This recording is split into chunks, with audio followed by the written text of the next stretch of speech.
Hello, everyone, and welcome. We're going to get started in just a couple minutes.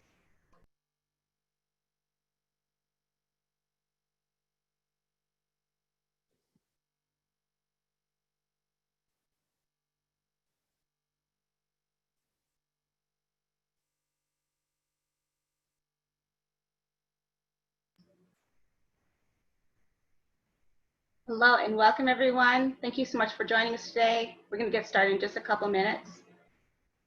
If you want to take a moment, please share your name and where you're joining us from in the chat box.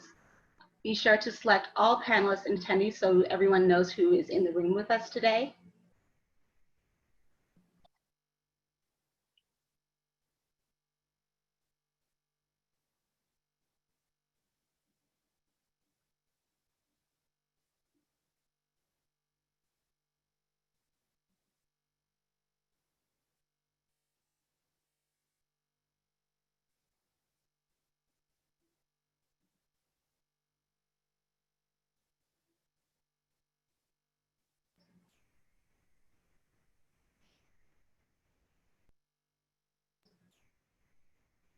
Hello to everybody who's just joining us. We're just saying hello in the chat box. We're going to get started in just a minute.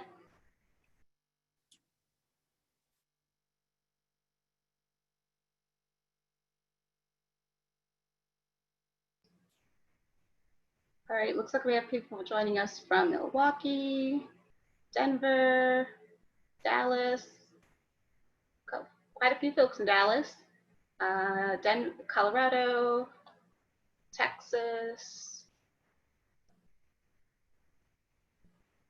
New York. Oh, lots of people from Texas today. Welcome, everyone.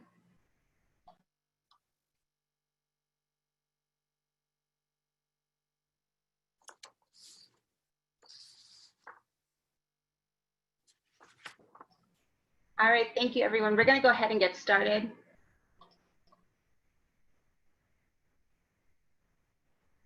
Your phone line is muted. This webinar is being recorded, and a link to the recording will be made available later. Welcome, everyone, to our webinar, Leading in a Time of Change, Leadership Lessons from Nonprofit Leaders of Color. My name is Leslie Gabe-Swanston. I'm the Director of Program and Systems Quality at the National Summer Learning Association. Before we get started, here's an overview of our discussion today. I'll share a little bit about NSLA and National Summer Learning Week before we hear from our featured guest. Then we'll have some time for audience questions and wrap up with a couple announcements.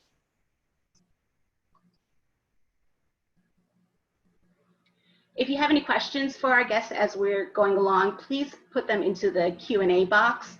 I'll try to catch them if they're in the chat box, but it's a little bit easier for us to see those questions if you want them asked and answered live, if you put them into the Q&A box.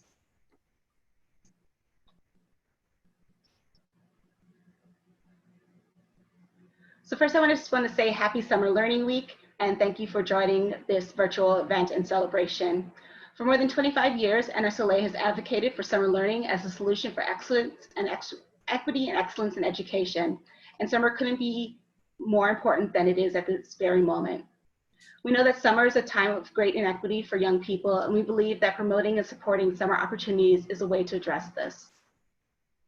America's children and their families continue to face extraordinary challenges this summer amid COVID-19 pandemic. That's why NSLA is calling on all our partners and families during this Summer Learning Week to help us elevate why summer learning is essential to the nation's recovery and to each do our part to keep kids learning, safe, and healthy.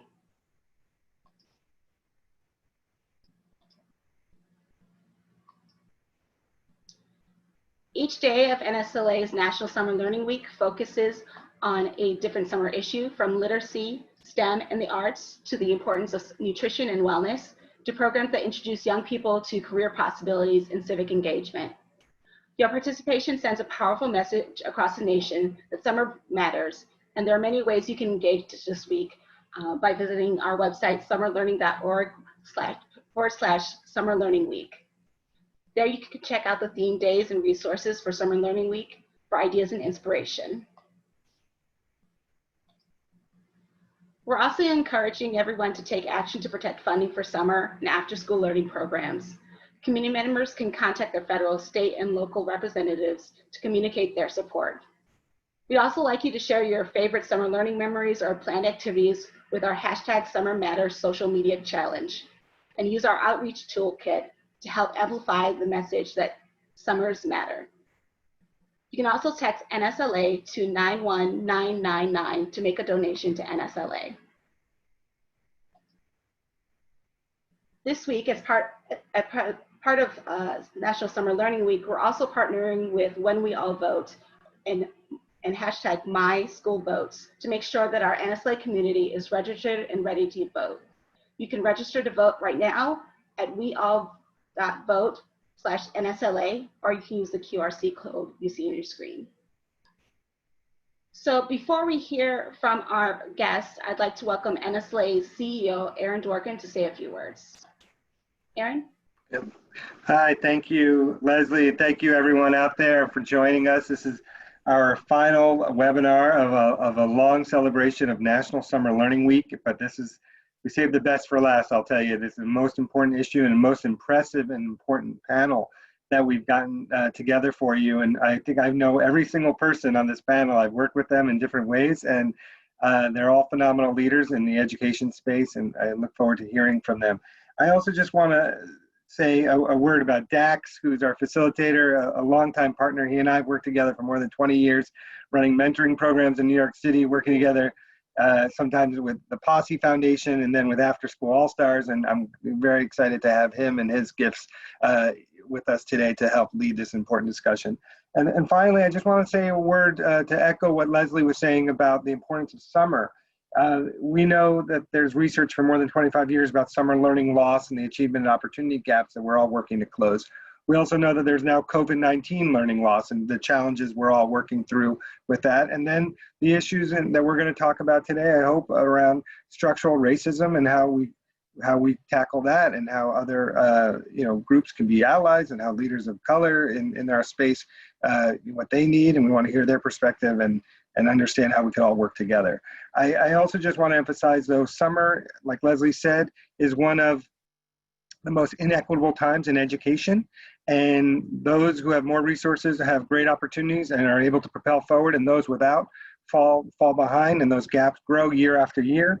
And so that's something we've been putting a spotlight on, but it's also a great time of opportunity, and it's a time for all of us in the education field to improve, to innovate, to intersect and bring together the different artificial silos of education around school districts or summer programs or after school programs, and finally have an impact, not just on students' lives and communities and schools, but also collectively to just solve this problem where we could just one day cross off this challenge off our to-do list. That summer being a time that not every kid can access high quality learning experiences. It shouldn't exist, and it should be a problem that we can solve together. So we thank you for joining us today, right now, all year, all week, and helping us put an end to the challenges we see for the summer and to give opportunities to all the kids who want them. I'll turn it back over to Dax and Leslie. Thank you. Thank you so much, Aaron. So I'm happy to welcome our moderator for today's discussion, Dax-Devlon Ross. Dax is an award-winning investigative journalist who covers social and criminal justice. The author of 5 books, his work has appeared in Washington Post Magazine, Time, and the New York Times.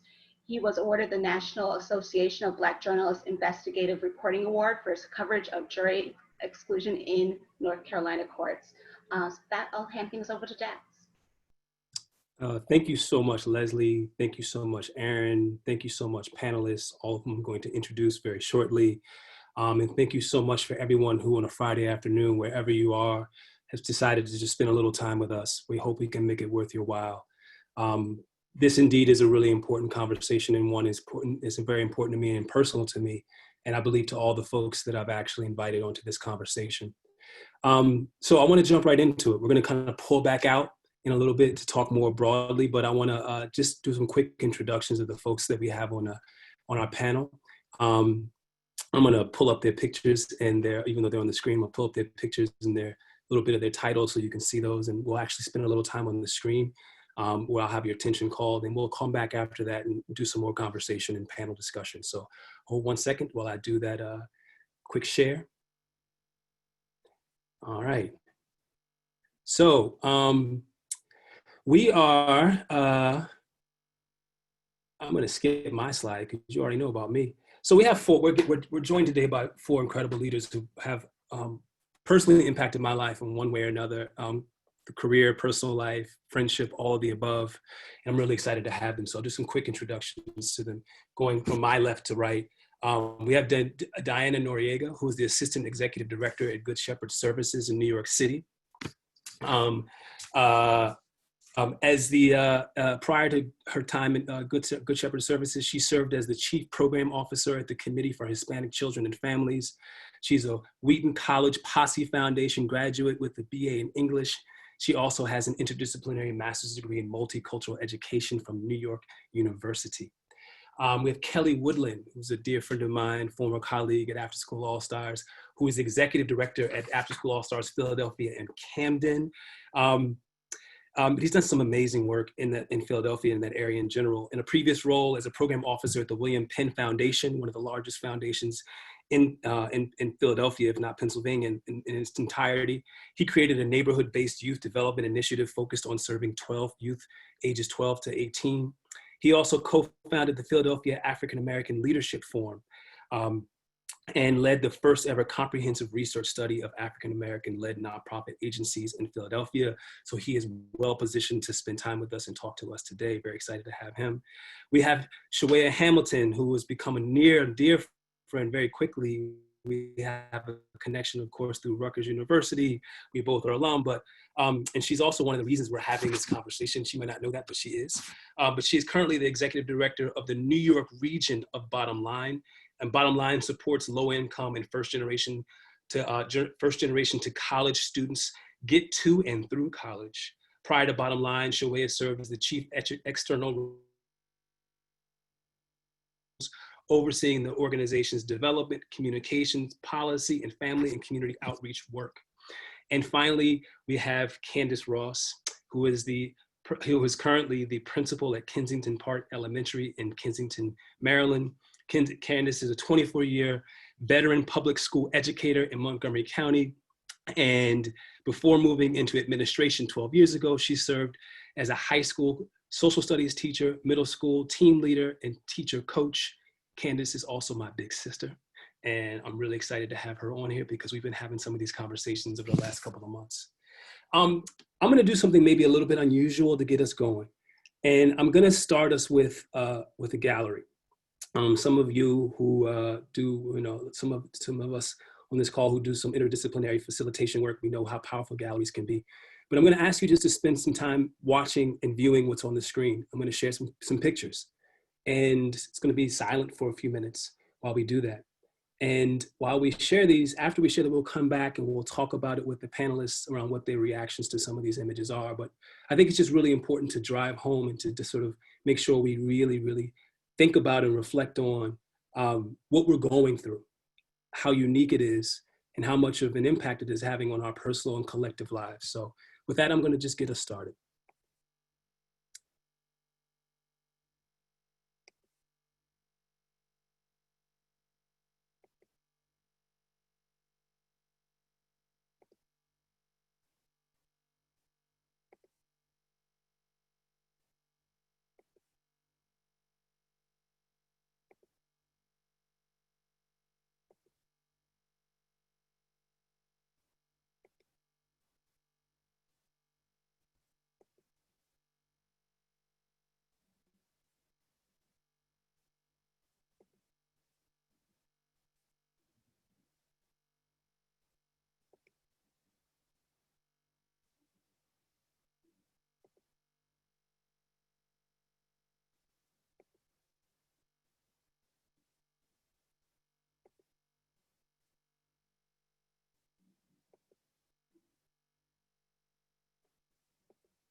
Okay.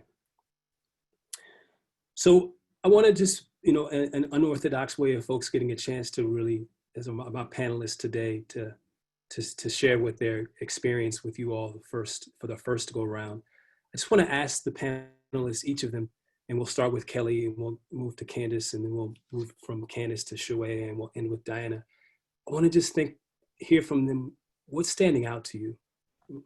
What, if anything, was resonating for you or with you as you watched those images? And if there was an image that stood out to you, please let us know. So Kelly, when you're ready, I'll let you begin. Yeah, thanks, Dax. Those images were very powerful. The one thing, among many things that stood out, is typically in very difficult, challenging, struggling times, it brings out the best in people, best in communities. But what we've seen is just a very wide swath of the best, the worst in our community, in our country, in our cities, and so forth. We often say that in Black America, when white America sneezes, Black America catches a cold. And I think this situation, specifically COVID in particular, because that's what kind of started things, the struggle really became more intensified. Then as COVID led into the civil and the civic unrest, we started seeing several other things emerge. And we started seeing, in some cases, people became more introspective. And it was almost as if, as an African American, it was almost as if I felt like saying, there's nothing wrong with me. I haven't been lying for these, for these many years. This stuff is real, because for the first time, it seemed like folks were starting to recognize that there is inequality, that there is inequities and so forth. So, I've had a range of emotions, and like I said, when COVID started, our community had always been struggling to some degree, and then it intensified. And then we saw the unrest. We felt a little bit like this is stuff we've been talking about, speaking about, protesting about for years. And then there were folks who were affirming what we were saying. It was a heavy weight to carry for so many years. But then for me, for a certain time, I kind of felt a little relieved that I don't have to prove it anymore. I don't have to justify this anymore. So those were my initial reactions. Wow, thank you.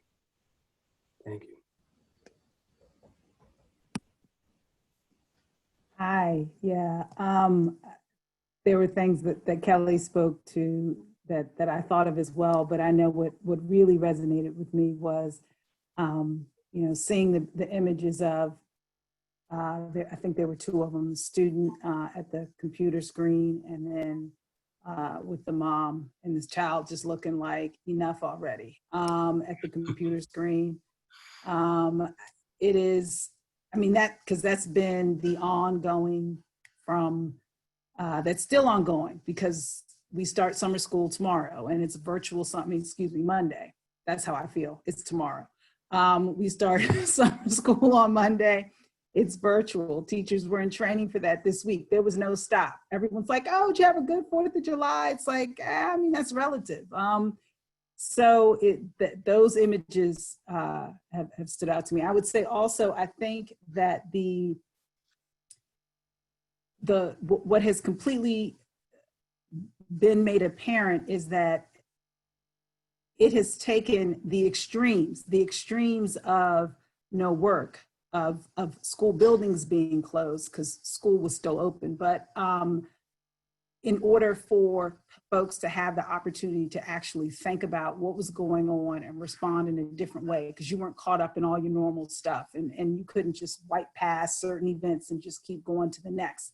It was in your face. You had to sit with it. And, that's just I don't want to say the irony of the the sadness of what we're experiencing, but that definitely is something that I see.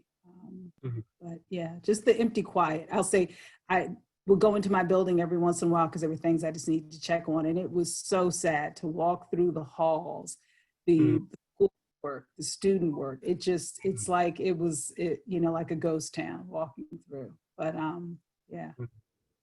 Thank you.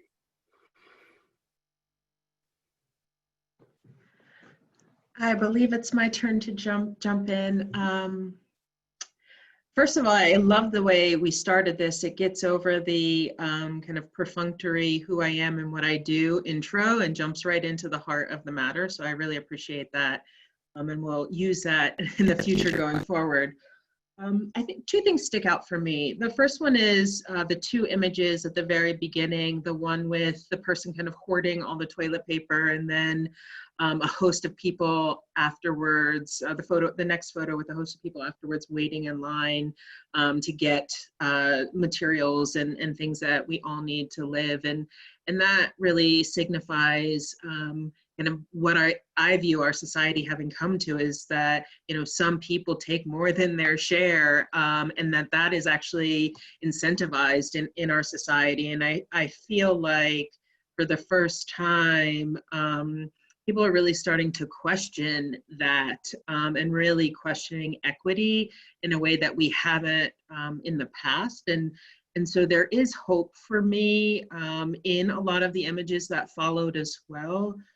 But that contrast is really where I sit in when I also think about the work that I do, and the idea that, working with with college students, a lot of people are going to time out of college because they don't get to go to the campus to have that experience. Where for some students, that's the exact right thing to do. But for the students that I work with most often, they time out. Data shows they're less likely to return to school. And that is, that is going to hurt their economic mobility and freedoms going forward. And so I think just that notion of haves and have not just continues to get magnified in this moment. On the hopeful side, I think what I'm struck by in a lot of the images is, and it kind of hits on what Kelly was talking about as well, is the just this validation that it's not just us. These pictures show, Black and brown folks mad as hell, but it also shows a lot of other people too. And I think it's the first time since, I looked at the historical civil rights movement photos where you see a lot of diversity in who's fighting for us and for equity. Because, when I look back through the span of my own lifetime, it's not looked like that. And so that diversity right now makes me hopeful that that really something is going to happen, and that we can turn this corner from hopefully the darkest time I'll see in our society in my lifetime to something with great optimism. Thank you. So I would just add that I think they were very powerful images, and to view them just in silence added to that kind of powerful effect. What I saw is really the collapse of capitalism as we know it in the modern day context. And the tension that this nation was founded on, the individual versus the collective, but really leaning into the individual. And that tension right now is kind of a push and pull. So the greed that comes from that mindset, and even from fear and self-preservation, showed like the absence of products or the over purchasing of products. And at the same time, how that's pushing people to the point of no return. With the COVID-19 coupled with the racial injustice right now happening, and the economic kind of crisis and collapse, it's telling people, it's taking away their security, their safety nets, their comfort for some people. And when you push people that far up against the wall, you're also creating the room for really deeply transformative change. And so when I look at all of that, I see, it's kind of bringing out all of the things that we really need to deal with so that we can move forward in a way that allows us to break free just from the mindset of the individual above all things. So yeah, it's really fascinating because I think it's America's moment to say, what do we really value? What are we really centering? And I think even for people, what are people now being forced to, as they're in isolation, having to confront and deal with, even with their shadow selves in this particular moment? How am I coping and processing and dealing with all of that? And then needing community to kind of survive and navigate that. So I think it's a really, really interesting moment, and those images kind of capture all of that tension for me. Thank you all for that. That's our opening. So, you know, I wanted to give folks a little bit more context. So everybody who's like these people who have been asked to be on this conversation, they have a lot to offer, a lot of insight. And I want to back up just really quickly, because in March, when things began to shut down and we all found ourselves in a really deep place of uncertainty for the first time, I started to think about who is not being talked to, who is not being thought about, who is probably at the most risk of really facing the perils of an economy that's shutting down. And it made me really kind of focusing on leaders of color. I began a series of conversations with leaders, and those became a podcast series that was focused on just how leaders of color were showing up in this moment, but also trying to highlight some of the real unique values that they bring to what we might be looking at and what is coming, what is next for our economy, for our society, for everything. And so I wanted to just highlight these 3 reasons why leaders of color, why are we having a conversation like that for me? That others might have other reasons why they're doing it. So one of the reasons it was important for me to begin to have these kinds of conversations and even to convene a conversation like this in a setting like this one is that leaders of color often get lost in the shuffle. When we talk about whether it's the Building Movements report that has come out in the last few years that shows the stark leadership gap that exists in the nonprofit space, and that is not actually a reflection of the desire of leaders of color to be in positions of leadership, but it's more a reflection of the systemic issues, the systemic racism that we are all encountering and able to talk about for the first time. That is an issue that it is very paramount in the lives of a lot of leaders who run nonprofits that are community-based, that are working with the communities most deeply impacted. More recently, the Echoing Green Bridgespan report did something similar when it showed the gaps in nonprofit leaders of color's ability to access capital from philanthropy. And what are those barriers and why is that? And why do they continue to persist even though we've been having this conversation for over a decade, if not longer, about this gap? We know it exists, and yet there doesn't seem to be any shifting, or not the kind of shifting that would be reflective of a kind of urgency that, that begets this sort of the phenomenon of a just disparate access to resources to be able to serve the mission of organizations as these leaders of colors are facing. I also felt like the compounding trauma of now was another reason to be talking to leaders of color. The reality is that as we started to see the data come out around COVID and who was being harmed the most, and in fact, I actually spent about a month writing a story about Black funeral home directors because someone kind of tipped me off to this phenomenon that I'd never really thought about, but then I started to do some deep research on and realized that, you know, when we think about the mass death that happened and is happening, but it specifically was happening in March and April, these were bodies that were then being transported into these funeral homes that were, you know, largely Black-owned funeral homes. And it was an incredible kind of like pressure and trauma that these directors that I experienced through my interviews were experiencing.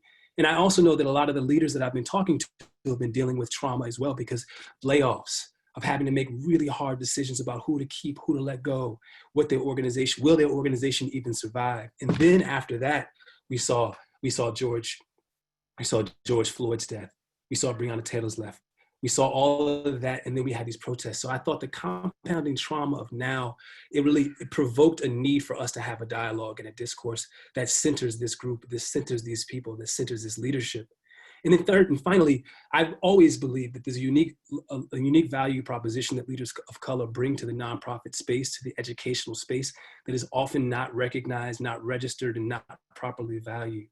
Quite often, the reality is that leaders of color have faced higher barriers in order to get to the positions that they're in. They've had to negotiate identity in ways that other leaders have not had to negotiate their identity. They've often been the only one in the room or one of a few in the room.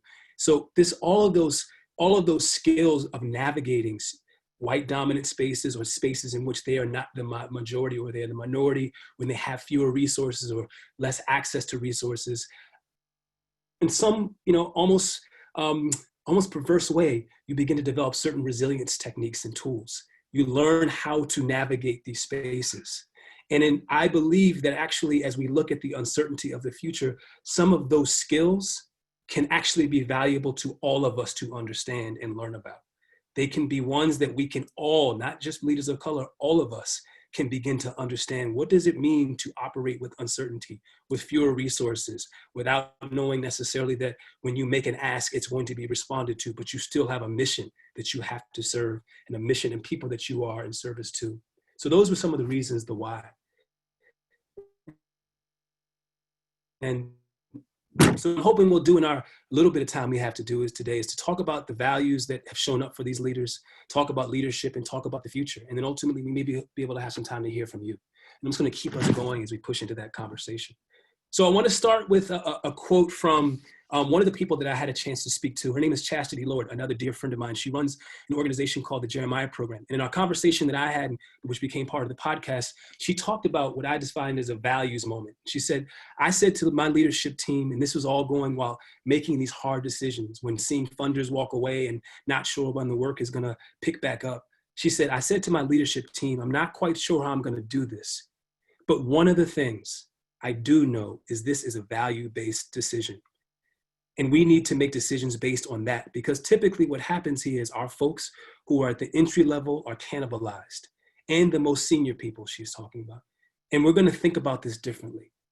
So I wanted to turn this back to you as a team, as a panel, and ask, and I'm asking to start with Chihuaha this time. And when you hear this idea of values and how you connect values and your values as a human being, as a person who works in community, works with young people, who yourself, you're our first generation college graduate, how did you see your values emerge, reflected, refined through what you've been going through in these last few months? Yeah, this is a great question and a great opportunity to reflect on how I really thought about this. As an organization, we employ 150 people across all of our regions. 50 of those work on my team in New York City, and the vast majority of the folks on our team are also individuals of color, also first gen. We operate a near peer model, and it really matters to us that our workforce, our team reflects the students that we serve. And the closer you get to the front line, the more real that is. The closer you get to the CEO level, the less real that is, in that our senior leadership team holds very few people of color on it. And as we got to this pandemic, as we got to the financial implications of the pandemic, some really exciting plans we had set forth for the organization looked like they might be stalling, and namely a significant equity pay increase for the individuals who are on the front line of our staff. We were positioned to increase their salary greater than 10% because our analysis showed that they weren't paid on par with others doing that work. And that was something that really mattered to me and kind of really spoke to my own personal values for fairness and equity. And it became my issue. It became, in some instances, where I felt like probably sounded like a crazy lady asking to raise people's salaries when we were worried about how our year was going to end and what this upcoming year or this year would hold for us. But it felt very clear to me in ways that leadership decision making hasn't always felt clear to me. And I think it was because it was a values-based decision.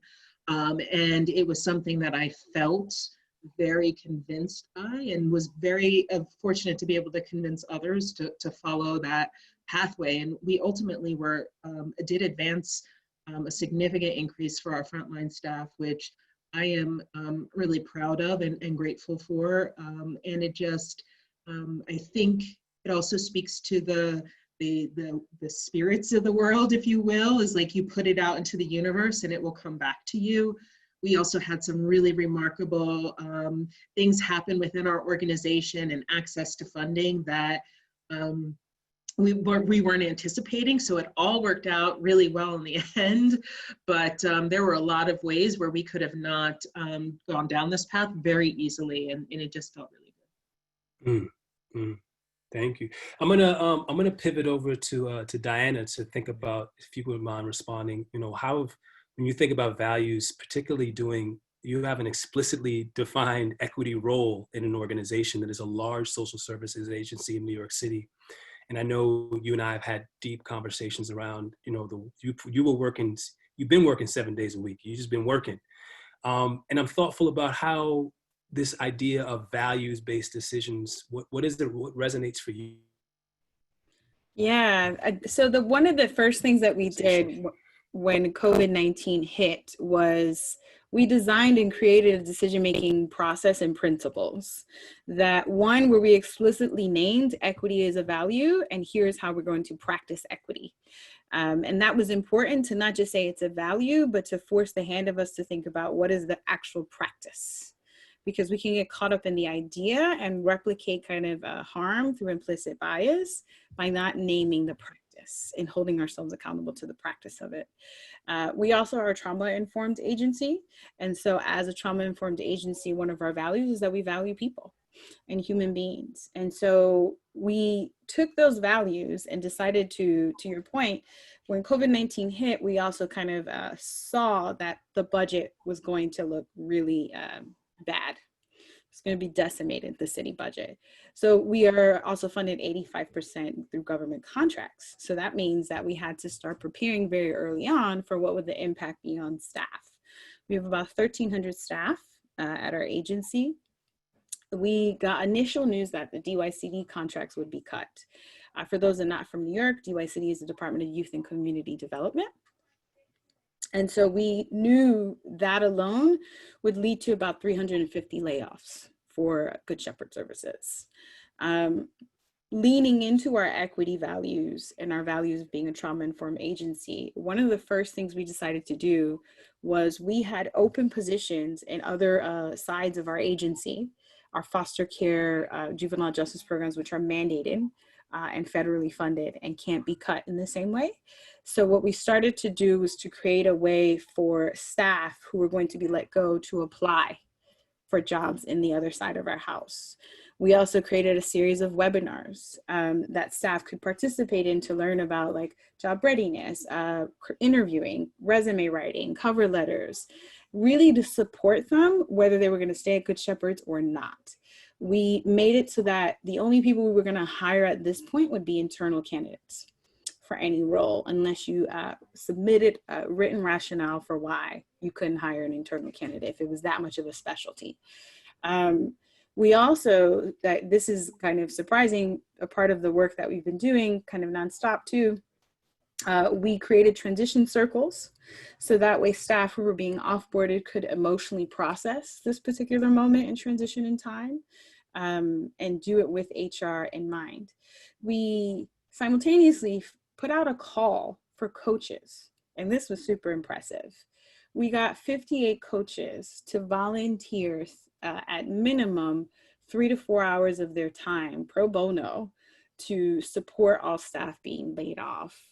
That totals about 650 hours of coaching that we're able to offer our staff who are exiting the agency, and in 11 languages, which is kind of impressive. So we called it our transition services suite to really support these staff in this particular moment. They could also schedule times with hiring managers on the other side of the house through our Zoom office hours to meet with them. And we've been trying to be mindful of the trauma, naming it and carving out ways to support staff in this particular difficult moment. And for staff who are staying, we're also offering support services to them as well over this summertime and into the fall. And again, a lot of that is also with the trauma-informed lens and recognizing that trauma-informed work is anti-racism and equity work. If you're doing that work, you are valuing and centering people at all times. Mm. So yeah, there are kind of lots of things that we've been doing, but I would say to deal with the immediate impact and moment, that's what we've been prioritizing. And we're trying to find a way to hold supervisors accountable to the decision-making principles that we carved out. So no longer is it good enough to just say, oh, I attended a training. It's, no, how are you doing this in practice? Mm. So I wanted to, you know, because both Kelly and Candace, you work directly with youth. And, you know, Kelly, you have programs that, you know, run throughout the year. And Candace, you clearly have programs that run throughout the year too, because you are having summer school happen right now, virtual summer school. So when I think about values and base the values and decisions, I think about young people and where they show up and how they show up in the ways in which, you know, you found yourself thinking about your role and your school and your people. So I was thinking I would love to see, you know, hear from you, Candace, and then Kelly, just to sort of what, when you think about your values, and if there's any for you connection to young people, to the specifics of what it means to be in deep proximity to them in this moment. What does that look like? So, you know, you could either respond to what I just said or what you already had planned to say.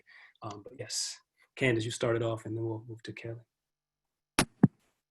Yeah, I was thinking, obviously, I come at it a little bit differently in terms of, you know, staff and that, like, but one of the biggest things for that I had to communicate to staff and to parents through this was around when we switched to our virtual learning.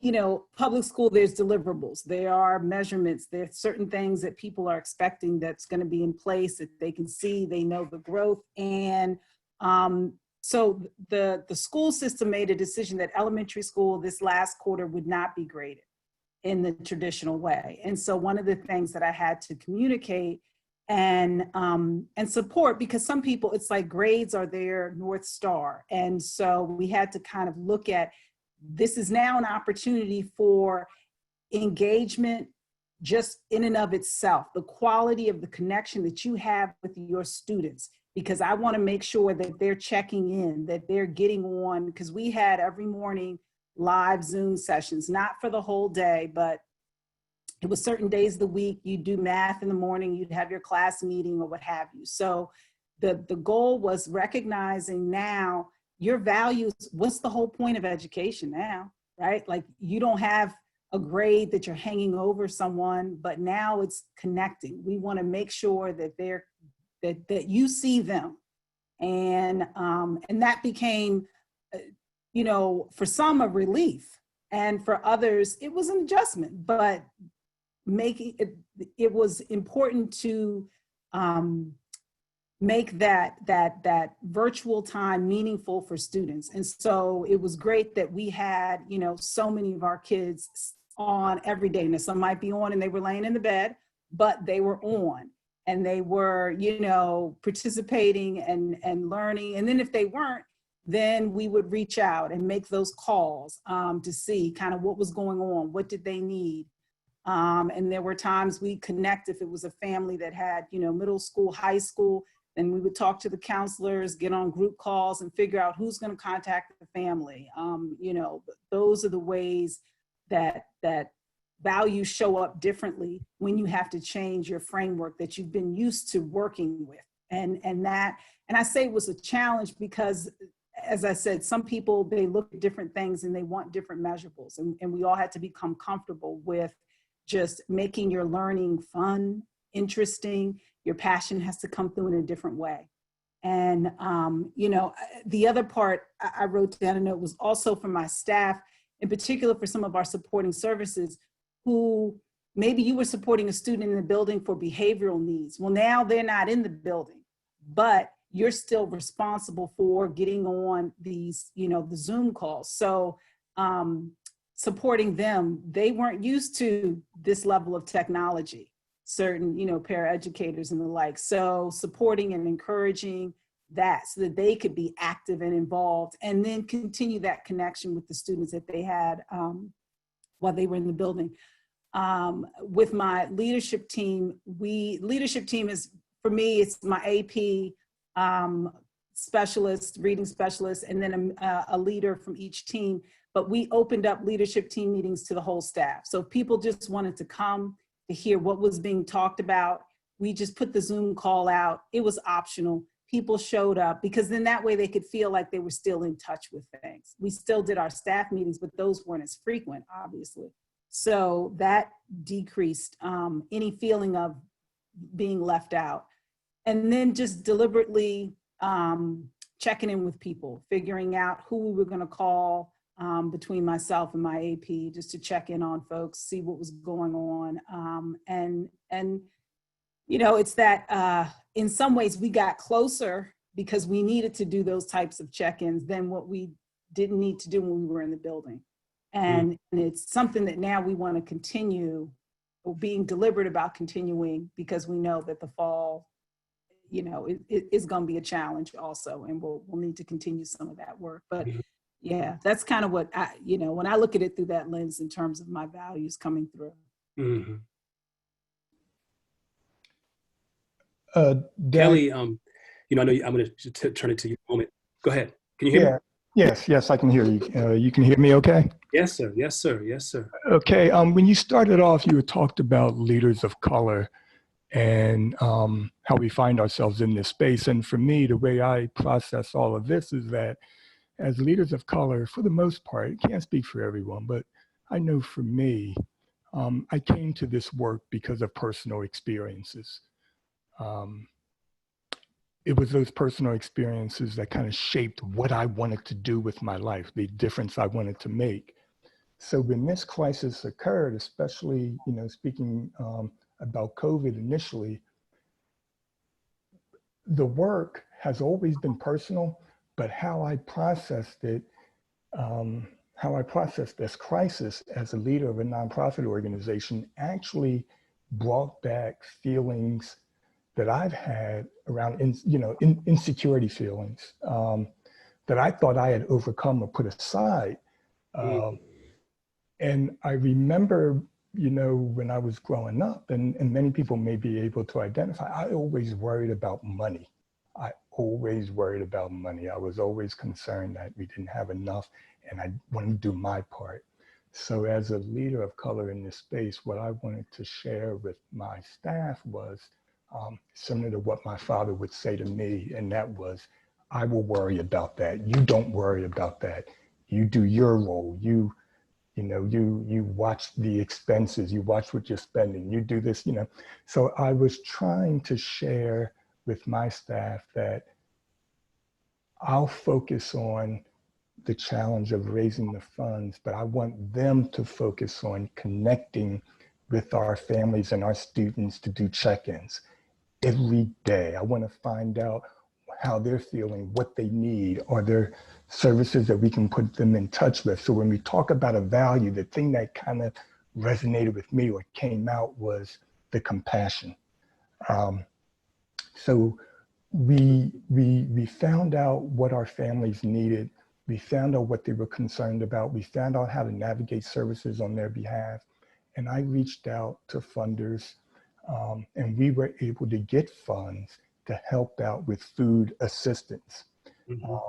Our organization nationally had partnered with TikTok to help in that regard, but locally in Philadelphia, there were 2 funders that allowed us to use grants to focus on food assistance. So we were able to reach out to our families, find out what they need, and then make a few installments of gift cards to them so that they could help to make some ends meet, a little bit, make a little bit of a difference.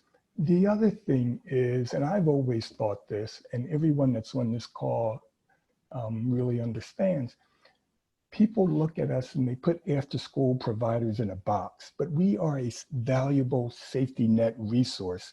So when, you know, we look at how do we execute the values of the organization at this point, what we end up doing is really expanding our lane a little bit. We do things that are beyond just providing programming. So, you know, like I said, you do the continual check-ins, the calls, helping families navigate services.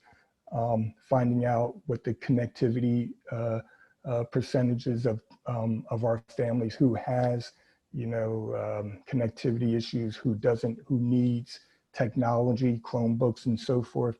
So we were able to do that. I think this situation has, like we've always had to do throughout our history, we've had to innovate.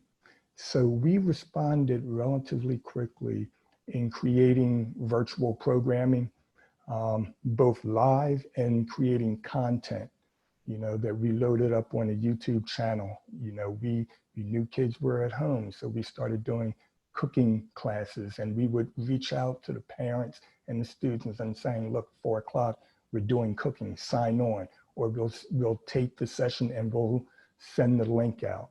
So we were able to do that. The other thing that was critical is that although our target audience were youth and we partner with schools and so forth, the people that help us in our youth work or in childcare, the people that work with us resemble very closely economically and ethnically the folks that we're targeting. So when we had, when schools closed, our business is over. We had 50 part-time staff that were in school. So those were folks that were no longer working. So when we talked about the food assistance and being able to give 3 installments of gift cards and valued at $70 a piece to folks, our part-time staff was included.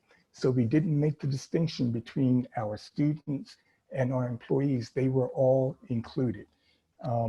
But this has been a very challenging situation. And when I look at being a leader of color in the nonprofit space, the way I've always looked at it is the things that we've experienced, the things that we see, we didn't just get up this morning and start thinking about inequality, start thinking about food insecurity, or start thinking about how to level the playing field. These are things we've been thinking about before as children.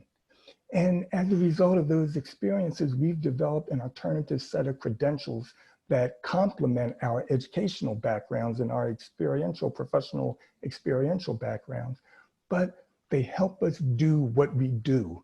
And I think as a leader of color, that's an extra sensitivity that's critical. And that's why it's important that leaders of color be in this space, because the people look like us, we've been there, we know, we identify very closely. So when COVID happened, like I mentioned earlier, I knew we were going to be hit hard because that's just been the history of us in this country. So it was very important to really do a wellness check, and to find out how we could help our parents in ways that went beyond programming, that really expanded our lanes a little bit more. So that's. Thank you. All of you, you bring like a shared lens, but you bring distinct lenses that I'm hoping folks are able to really grab onto, whether it's thinking about elementary, thinking about middle school students that Kelly works largely with, thinking about, college students. I don't think a lot of folks are, really steeped in this notion that we are going to potentially see a lot of folks, not return in the fall because there isn't a physical university or campus for them to return to, and what that will look like and who that's going to have a disproportionate impact on. So I'm hoping we're all getting a chance to process, and also process the ways in which folks have been making these pivots. What's been striking to me is that all the things that we said we couldn't do, all the things that we said we couldn't do for so long, all of a sudden we found ways to do some of these things. All of a sudden we were able to, it unlocked a lot of opportunities and a lot of possibilities that may have otherwise been really, really difficult to do. So I think there's something really powerful about that. And so I want to move forward a little bit and to let everybody in the panel know, they've given us a few more minutes to go because we did start a little bit late. So I'm hoping that you can just stay a few more minutes with us. I think the audience would like to do so. And I do want to be able to give a chance to some of the questions that have been posed so that you all can react to those. But I have one more quote that I wanted to at least offer to you because it's been something that's been really resonant for me. And it came up in one of the conversations that I had with another leader And, you know, we'll play with it a little bit. But, you know, this one was from LaShawn Chapman, who's the ED of the National Equity Project, which is an organization that supports schools, supports programs, supports organizations around building and creating equity. They do phenomenal work. I have some dear friends that work at the organization. But she started writing some pieces, and I highly recommend that if you don't know about the National Equity Project, look them up, get on their newsletter. They send an amazing newsletter on a monthly basis that just sort of is chock full of just great stuff. But she said in one of the pieces that she wrote in the conversation that we had, you know, we're talking about rebel leadership, the kind where your palms are sweaty, your ears hot, and your voice quivers. The kind of leadership where you have the courage to stay out loud. I don't really know how we go forward, but I know we can get there together and actually mean it. The kind where something feels like it might be on the line, if it is your freedom, and it always has been, and you take conscious action with others anyway. So, you know, I'm gonna you know, return to you, Chihuaha, to kind of, you know, I keep coming to you first. And I might go to Diana first. And I might give you a moment. I don't know, Diana, is she are you there, Diana? But this leadership was one that definitely has been sitting with me a lot, and I've been thinking about, and it really has been powerful. And just this notion of what kind of leadership do we need now? We know nationally, and I'm gonna say it, we know nationally we have not had leadership that is reflective of our higher and better selves. We know that, you know, here in New York, where I live, I've been very proud of actually some of our state leadership, our governor, you know, in terms of the way in which he stepped forward and showed real leadership. But those are modes of leadership, particular styles of leadership. I'm really thoughtful and curious about, specifically from your lenses and your experiences, what kind of leadership, what are the elements of leadership that you think are going to be really important in work that y'all do with communities, with young people, with your staff? Like, how does leadership need to look different so we don't find ourselves in this moment again 5 years from now, 10 years from now, or 40 years from now? Like, what needs to shift from the leadership level, and maybe even how you're practicing it in your own personal life right now as a professional? So I know it's a big question, but I'm going to ask Diana if you wouldn't mind just kind of kicking that off. And, you know, we're going to sort of do this question round, and then we're going to pivot and open it up and have some folks be able to give some questions. I know we had some that came through beforehand, so I want to give an opportunity to respond to those. So Diana, please, if you don't mind, leadership. Yeah, that is such a good question. I think one of the things, because I've gone through all the motions too, Kelly, when you were talking, I was processing what you were saying. And Dax, you know, I've gone through guilt. I've gone through like feeling like I'm not doing enough. You know, and then how do I hold space and become an equity warrior when people aren't prioritizing it? And then what does self-care look like in that process? And so leadership right now, what I'm realizing is I need to take care of myself. Like it's no longer an option, it's a must, because if I'm going to have to make decisions for other people in the moment, or, you know, think through crisis management, which is what we've been living through for the past 4 months, I need to be centered. I need to know how to be the calm in the eye of the storm. And that is a hard practice to cultivate when you're doing so much leading. I also, when I am centered and grounded, I'm so much more compassionate. I'm so much more present for other people's emotions, and I can hold more space. Needed right now is accountability. I think this is something that's always been needed, but doesn't always hold true for leaders. It's how actually you replicate inequity sometimes. Being impeccable with my word, you know, that comes from Don Miguel Ruiz.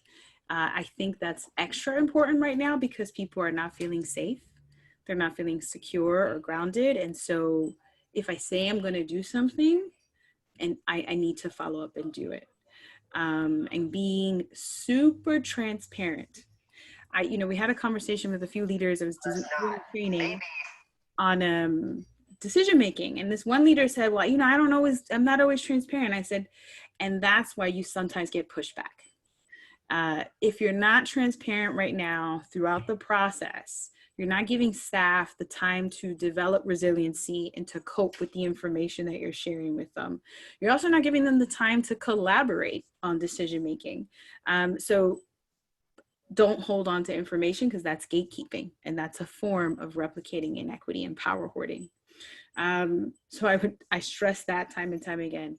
And then there's this fine space that leaders have to hold between being visionary in this particular moment and acknowledging all of the stuff going on. And that's not an easy space to kind of navigate and walk, but staff also need a little bit of hope. They can't feel like they're living in despair the entire time. So at our team meetings, for example, we do check-ins, we do checkouts, we do icebreakers, we do fun, silly things, and I model that for them so they can feel more comfortable. And what our staff, my team says is, this is the meeting I look forward to the most in the week. We have also a text chain conversation where we're talking to each other and sending positive videos throughout the week. So you're trying to maintain the relationship and the connection in the absence of physical presence is so important. Sometimes I spend 2 hours in supervision with one staff person because they need that. Not that I'm trying to make it a habit, but because this moment is so unique that I need to make sure they're feeling heard and being supported. So at the end of that supervision, I always go through a list of here's what I'm accountable to following up with you on, not just what I expect you to kind of follow up with me on. So again, I think there's so many things. Also modeling like equity principles in practice. So one of the things I tell my staff all the time is, how are you centering the experience and the voice of the most vulnerable? And any policy or practice or framework that doesn't kind of center that voice or experience is already creating inequity. And so the more we can kind of start to bring those hard questions into process and practice, the more you start to force your staff to, it becomes second nature for them as they do the work. So yeah, those are just kind of some of the things that come top of mind. I'm gonna go to Candace, and then I'm gonna pivot back to Chihuaha. I'm gonna pick back to Kelly, and I'm gonna have Chihuaha wrap it up for us. But I'm gonna go Candace because something you and I have talked about is like, you know, it made me think about when Diana was talking about like showing up for people and giving them presence, even though that might not be your dominant mode of being in relationship to the staff. It is maybe what they needed. And I know you and I have had conversation about how that's challenged you and you've exercised and flexed in that way. But I'm thoughtful about, you know, as a school building leader, as a leader who has, you know, families they're connected to, you know, staff they're responsive to, and of course the students as well. Like, what is the kind of leadership that you believe that you need to embody, or that you believe is even necessary in a moment to move us forward so that we're not back here again? Well, I don't know what, not back here again, but I will say, I have always been, I think, centered and able to kind of look ahead and not, so the waves are going to come and you got to roll with those waves and know where you're going, because you know, you don't want to, you can't get overturned in that boat that you're in.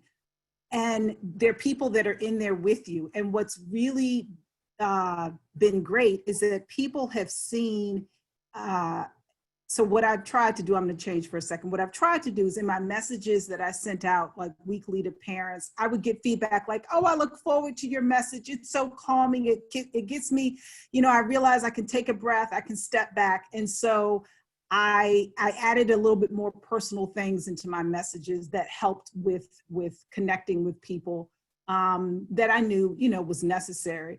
But I will say that I also try to impart what I have communicated repeatedly to my staff is understanding what you can control and the things and the actions that we can take that can give us some sense of where we're going with what, you know, where we don't know where we're going actually. But for example, so yesterday was our first summer leadership meeting, and that was at 2, but at 9 o'clock, I was on a principal's call where they presented what's going to be the shell of our fall plan.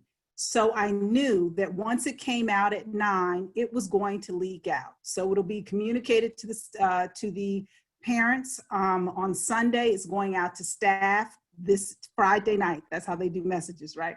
So I knew that if I heard it at 9, at 2, we needed to figure out what are these key points, because this is looking ahead to what's the fall going to look like at this point, right? That my school district is figuring out. So what we decided was we shared a little bit of that, but before we shared it, we laid this groundwork around us understanding the need to create kind of our Kensington Parkwood survival. Like what was our focus, not our focus, but our common message, our common theme coming through this. And so we laid the groundwork, and then we started walking through a little bit of it, not the whole thing, but the point of that was, again, putting it out there and letting them know, hey, listen, we know it's coming. And what we're going to do is our next meeting next week, we're going to start looking at little pieces so that when your teammates are like panicked, you won't be. You'll have had time to look at this. And when parents start emailing and contacting you, we'll be there. And that's, to me, I feel like that's the strongest thing to offer, is some sense of that, even though there are times I'm like, I don't know, but I don't always want to communicate that clearly. Mm-hmm. But it's people are looking to that, and that's really where you have to dig deep. And if you don't have resources kind of internally, then it is hard to lead in that. So, I'm glad I can come home and take off a hat or leave the room that I'm in, since I'm not going anywhere all the time, and turn the page and do other things, because then that gives me the strength to keep, chugging on for others. But, I think that for me is where I'm at with leadership. Yeah.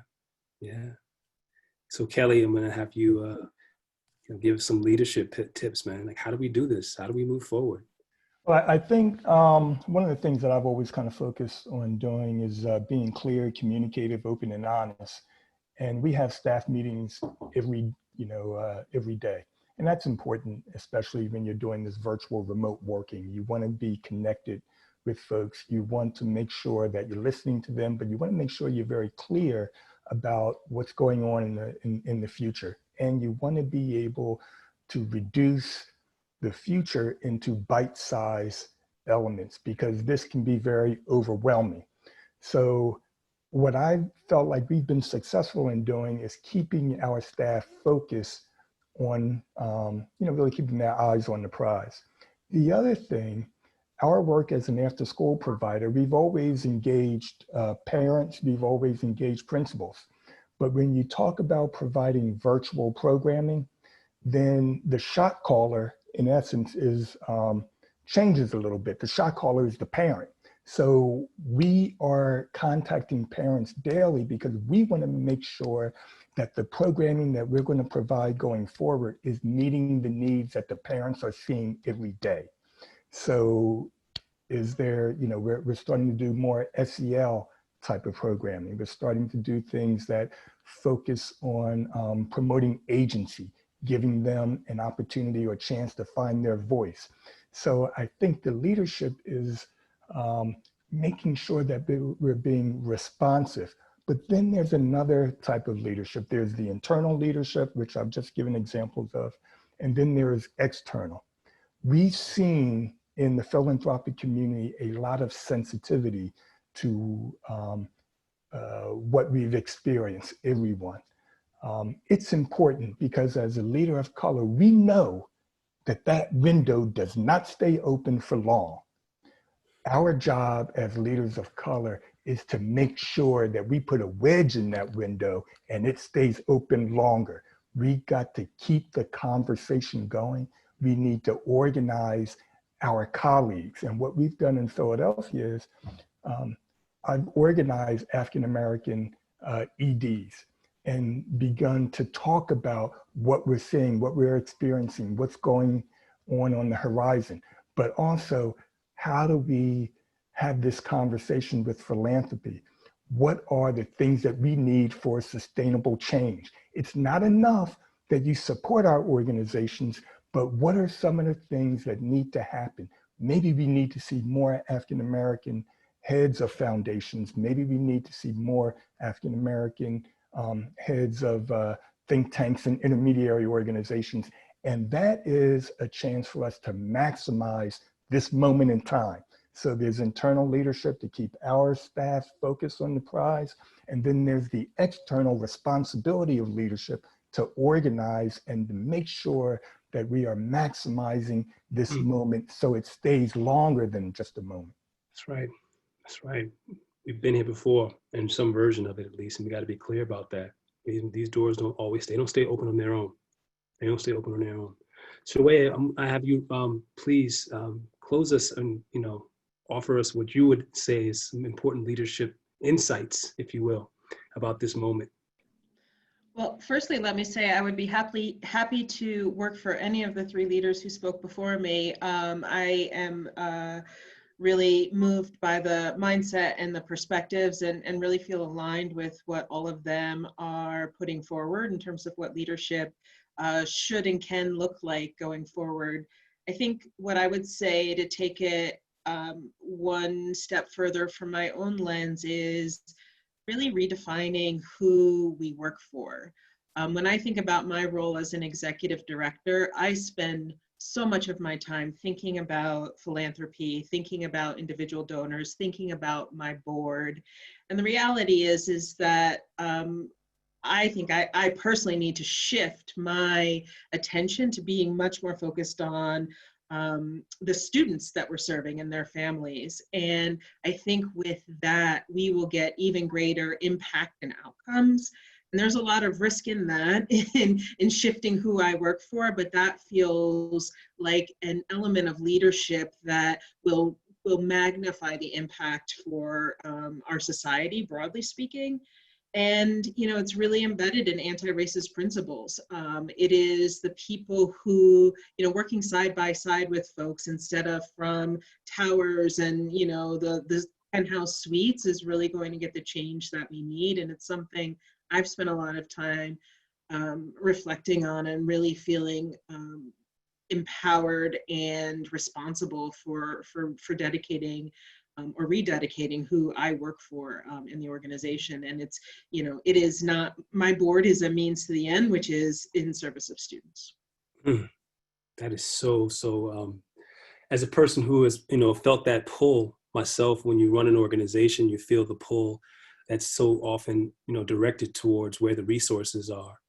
And the resources, of course, being, you know, specifically we're talking about dollars. And, you know in your heart of hearts who you work for, but it's so hard to express that. It's so hard to actually live that out because of where you get pulled and sort of the, you know, the issues and things that are drawing you. But I think that this is something that is a valuable insight for folks, particularly who are listening or who are watching, who are tuning in, who are on their leadership journey. You know, I think whether you're in the middle, you know, you're in the middle of the organization, you're starting out, it's really important, from what I've experienced, and I'm going to be speaking from some of the errors that I've made, that you make choices around how you show up as a leader, even before you are in the position of being the leader. Like, it doesn't just happen when you get there. You know, those values have to actually have been honed and developed, because when you get there, it's going to hit you in the face again and again and again and again. And if you haven't developed those skills and those capacities before you got there, then you're going to be really in a difficult position. So especially when it comes to working in the nonprofit space, a lot of us are deeply passionate. When we get into this work, we're deeply passionate about our young people, deeply passionate about our mission. What can unfortunately happen, and I think a lot of us as leaders of color know, what can unfortunately happen as we move up the ranks, we get pulled farther and farther away from that place that brought us into the work. Because in some ways, on a very practical level, that's where the money is. That's where we've centered the money. That's where we put the money. That's where we put the power. You know, we put the decision-making authority in that position. So to my mind, something that we're going to be thinking about is, how do we think about organizational design differently? How do we think about sort of decision-making within organizations? And I hear a lot of what Diana talking about relative to that as well. How do we think about that differently? How do we even, I've been seeing some new models and thoughts around how do we organize board governance differently? Does board governance have to actually mean that they get to make all the final decisions about the organization? That's a model that was actually built off of a corporate model that necessarily isn't one that we need to apply and can move forward with. We can change these things. We can shift those things. This isn't to say that the boards are not very important. I've sat on boards myself, but they're quite often not people the ones that are the most disconnected to the work. So how do we think about being in a better relationship, a healthier relationship with them? Last thing I want to say before I open up some of the questions, and we are over time, so we might only get 1 or 2 questions in, is I want to just lift up this idea of self-care again. One of the things that I'm definitely aware of is that a lot of my leader of color friends, colleagues, whatever else have you, have been putting themselves on the line for the last 4.5 months. They're exhausted. They're tired. They've been giving and giving and giving and showing up for their organization, their people, their families, their communities. And my concern right now, my deep concern right now, is that we're going to be experiencing some burnout. We're going to be experiencing a need for recharge. And will there be space for that to even happen? You know, historically, we've already seen, we know the data demonstrates that leaders of color tend to cycle through, ensure that we tend to cycle through and out of jobs quicker. Quite often it's because of all the compounding, sort of the compounding trauma, the expectation, all of the work that goes into just showing up whole in the work. I can't see that being a factor moving into this next season of this phase of this work that we're in right now. So if there's anybody in philanthropy listening, I hope one of the things you're thinking about is how are we designing and how are we supporting the spaces that provide for rejuvenation and resilience, so rejuvenation and recovery and sort of just respite for leaders so that they can step away sometimes and get what they need and some nourishment that they will need. So that's me on my soapbox, but I want to open up for these questions right here just for a couple of minutes, because just to honor the folks who spent time on this call, and I really appreciate it. Some of the questions you have, put up a few of the ones that came through in the chat, actually that came through a few days before the chat. And I want to allow just, as folks looking at these, as my panelists, I'm going to ask you, like, whichever one that we only get to do a couple of them, but if there's something that you feel like we haven't touched on that is showing up here on these questions that you want to, be able to respond to, I just would say that it doesn't matter which one it is, just read if it's the question, read out the question and just respond in the ways that make sense for you. And, we'll do that for a few minutes and then we're going to wrap up. Okay. So you see the questions, I'll read them out loud just so you'll have a little more time to process what they are. How when working within government run institutions can we effectively work to create greater equity dealing with bureaucracies? Really real point, the impact of racial equity on your work. So I think that's just the question, like people want to know, what is the impact of equity on your work? And some of you have talked about that already. What advice would you give to a person of color working in an all-white team? It's really, really, I think some of us have had that experience or know what it might be like, so it can offer some insight. And what are some ways one can grow leadership and management skills? And then finally, what should be the primary area of focus for nonprofit leaders of color in these unprecedented times? So with that, I'm gonna, step back, and if any one of you wants to jump in and tackle one of these questions, please do so, knowing that we just are gonna take probably 2 or 3, just take 2 or 3 responses, and then we're gonna pivot out and close out, because you've already given me an abundance of your time. I'll jump in. What advice would you give a person of color working on an all-white team? That resonates for me. I think the first thing I'll say is watch Insecure. The second thing I would say is find your community, whether or not it's within your organization or outside of your organization.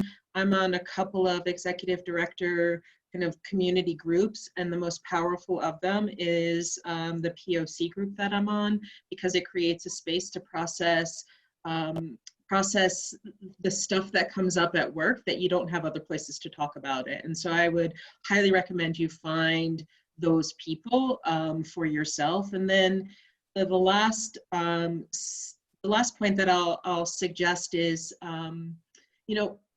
think about what you want to accomplish within your organization. Recognize that this team can and should help you get there. And when they don't, have the confidence to be able to name that for yourself and name that with them, so that you can either break through collectively or figure out whether or not it's time to find a new team, because that's real too in the work. And then actually I said that was the last point. The last point is really to take care of yourself and recognize that every time does not have to be going to battle, nor should it be. And so make sure that you are really taking care of yourself on this long journey of a marathon instead of a sprint. Candace, I saw that you you had taken off that you want to work? Yeah, I was thinking about, because we had just finished interviewing and hiring some folks, and it's interesting because I'm looking at the question, what are some ways one can grow leadership and management skills? And so, I always say to folks, in particular, so if I have internal candidates who now are looking for a leadership position, but I had no clue and never saw it in your work, but now you're interviewing for a leadership job. So I say to folks that, and you referenced it, you can do some leadership work without the title. I'm not saying take on the world, but there are elements that you can do that just show a little bit of that initiative, so when you do sit at the table to interview for a leadership position, it won't be, well, I've never done it before, can you give me this chance? And now I'll do it. Do a little bit before. And then be comfortable going to work in different communities, because sometimes you get comfortable in a set community, and that's, fine if you love it, but it's also helpful to have an insight in different communities, because it just grows your capacity to work with different people, get a test of your skills in your areas that you want to grow in as well. So, because I find a lot of folks, they just love particular schools and don't want to leave them, but want to grow in that school. You can't do that. You got to stretch a little bit.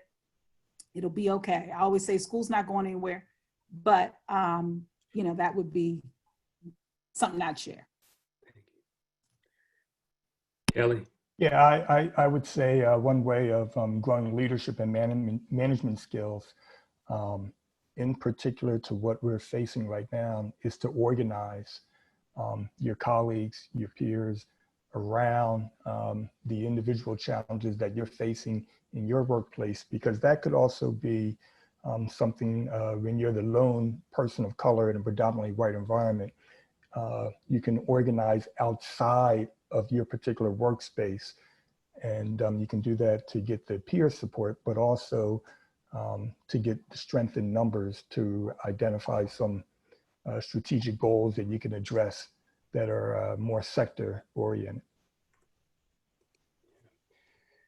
Diana, do you want to wrap up? Is there one that you want to respond to as our final word on these? Yeah, they're all great. They're all great questions. I would say I'll go to the impact of race equity.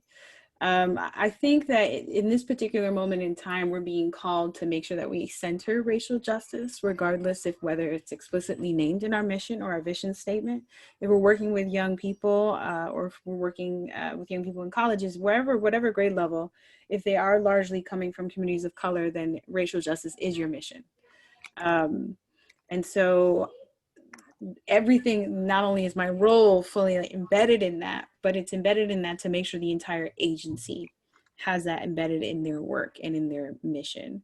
And so if you are looking to grow more deeply into that, your agencies, really create a race equity framework for how you're going to do the work, and then make sure it's embedded in the strategic plan. That's how you create accountability from the board on down. For everyone to do that work of prioritizing race equity and racial justice. If I could add to the leadership and management skills, what Candace said, I absolutely agree with. Everyone I've hired has been super proactive and taken initiative. And I would add, get mentors. Get mentors. Find people who you admire, who are in leadership roles, who emulate the skills that you want to develop within yourself. And ask them to mentor you. You'd be surprised as to how many times people will say yes. You won't know until you actually ask. So sometimes it requires just kind of putting out the requests into your environments and spaces to develop that. And then networking. Network. Every opportunity I have gotten has been through a referral in my network. Yeah. Y'all are brilliant. I'm gonna just wrap us up with this last slide. This is, I've been using this a lot in the last few weeks. James Baldwin's A Talk to Teachers, he gave in 1963. He delivered this talk just a few weeks after the bombing in Birmingham that killed 4 little girls. And it was actually just a few weeks after the March on Washington. So the reality is that this wasn't a moment that was too different than the moment we're in right now in terms of it was a revolutionary time. It was a revolutionary moment, and we are in one right now. So I want to just read this to you because I think this is important for all of us to keep in mind and move forward with. And because I think Baldwin is just always just a president, just, you know, always on, always got the right thing to say. Just he said it, he felt it, he shared it. To any citizen of this country who figures himself as responsible, and particularly those of you who deal with the minds and hearts of young people, you must be prepared to go for broke. Or to put it another way, you must understand that in the attempt to correct so many generations of bad faith and cruelty, when it is operating not only in the classroom, but in society, you will meet the most fantastic, the most brutal, and the most determined resistance. There is no point in pretending that this won't happen. We have to be clear that as we move forward, as leaders, as folks that are striving to be leaders, as folks that work on the front lines with young people, as folks who sit on boards, the resistance is going to be part of the struggle that we are facing. We are in a watershed moment of opening. That does not mean that it's going to look like this in 6 months or a year from now. So obviously we cherish the opportunity to have our voices heard, to have our struggles recognized, to have our stories validated. And we have to understand that resistance is real. And that resistance is going to require that we build resilience, that we take care of ourselves, that we be in community with each other, that we be in conversation with each other, that we advocate for ourselves, and that, as Chihuaha pointed out, we know when we need to step back and move in a different direction as well.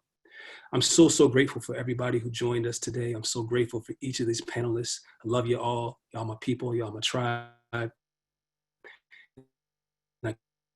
can't wait to see folks speak to you in the future. For anybody who's on this call who wants to connect with us or connect with individuals, I know that the folks at NSLA have my contact information. I got all these people's contact information so we can make that happen. Don't worry about that at all. I'm going to close this with that. I'm not sure if Leslie is going to come back and do any other closing thoughts before we transition. But I'm gonna stop talking at this point. And it's like, Thanks, Dax.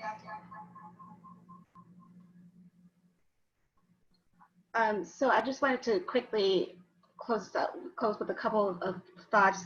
Just again, thank you, Dax, and all our speakers for sharing with us today.